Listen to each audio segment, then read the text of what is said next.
Hi there everybody, it's UK independent Stampin' Up demonstrator Helzie here from slimandstylish.stampingup.net. Today I'm going to be playing with the Fragrant Flowers stamp set.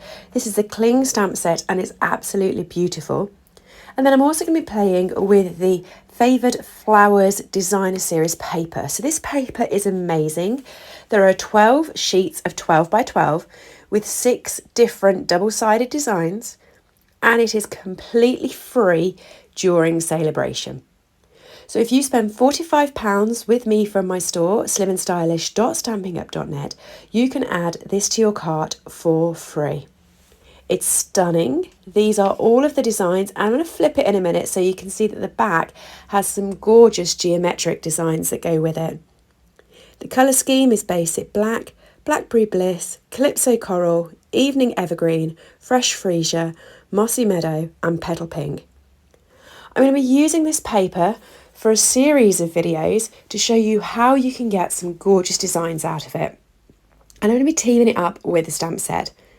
I'm going to be bringing to you 4 or 5 different videos over the space of February that uses this.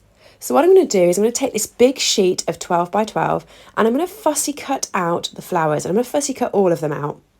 I'm only going to do a few on camera because I like fussy cutting sitting in front of the TV, but you can see that I'm doing a whole range of them. And then I'm going to separate them on my desk so that I have the purples on the one side, the corals and the pinks on the other side. And then I'm going to use all of these fussy cut out pieces for my cards going forward. It's really simple to cut these, and actually it was great fun. I did just sit in front of the TV and just go for it. And I also included the ones at the edge and the side. So here we go, and let me show you the different projects I've made.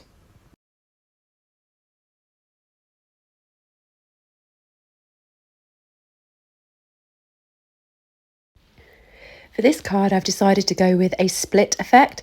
So I like both sides of this DSP and I wanted to use both in my card. So I'm going to cut the DSP down so it's 10 centimetres by 14.35 centimetres. And then I'm going to cut it again so that I can flip and have one half of the DSP in one side and the other half in another side. So I'm actually going to cut this at 4.5 centimetres so that the green is a thin strip. And then we have lots of the flower on because the flower is sort of the bigger pattern here. And I just really thought these two went so well together. The colour in the leaves just sort of helps along with the green. I just think it works. I've just turned that one the other way around because I did want my flowers to be upright. So I'm going to be mounting this onto Calypso Coral. I was tempted to put it onto the green, but I just thought with it already having Evening Evergreen and Mossy Meadow on the card, there was a lot of green going on, so I decided to use Calypso Coral and pop it out. I've cut a card base and scored it, and I've also cut a panel, which is the same size as the card base, 10.5 centimetres by 14.89. So this can be what I'm going to build the card onto. So I'm going to be using my Tombow liquid glue here. The reason I'm using liquid glue is because it can move. So I'm going to be sticking these onto the card, but I want them to join together nicely. So I'm going to glue them both and then I'm going to stick them down next to each other. But because it's the liquid glue, I can wiggle until I've got everything into the right space. So I'm just popping this so that's a slight edging of the Calypso Coral peeking through and making sure that my flowers are what I think are the right way up. I'm going to add that in next. You can see I'm just pushing them together so there is no gap at all. And I really just liked that effect. I thought it was really cute. And actually, I begin to think I should do more cards like this because it just complements each other, I feel. I'm using the black and white ribbon. I wasn't too sure to start off with about using this ribbon because it had the white in it. But I've eventually decided I'm going to put my sentiment on, and my sentiment's going to be on Whisper White.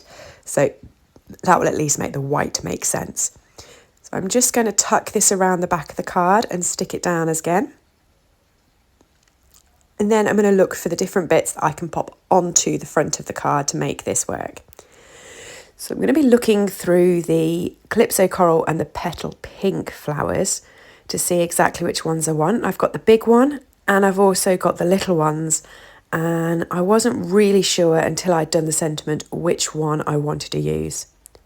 So for the sentiment, as I said, I'm going to be doing it in Whisper White, and I'm going to be stamping it in the Memento ink, so it's going to be a very popping black. And because I want that pop, I'm going to be doing it on the Stamparatus, just so I can go over it 1 or 2 times and make sure that it's definitely crisp and clear. What actually happened with this one is it was crisp and clear straight away, and I didn't need to do it a second time. But when I did one of the other cards earlier in the week, I needed to do it 3 or 4 times. So clearly I was feeling weaker earlier on in the week. I'm just going to cut it down. I'm cutting it quite close to the sentiment so that I haven't got a massive panel to put on the card, because these are quite big fonts. And then I'm just going to work out how I want this on the card.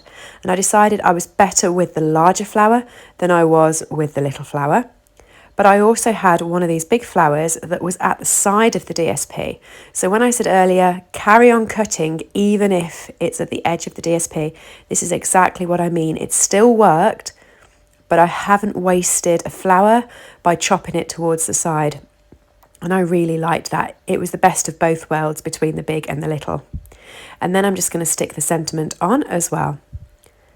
You can see I'm not putting the dimensionals all the way to the end, because the sentiment's going to be sitting half over the flower and half not, and I didn't want it to be uneven. And then I'm also going to pop on a faux bow using the ribbon. So this is just a teeny tiny little bow that I'm going to make, and I'm going to stick it on.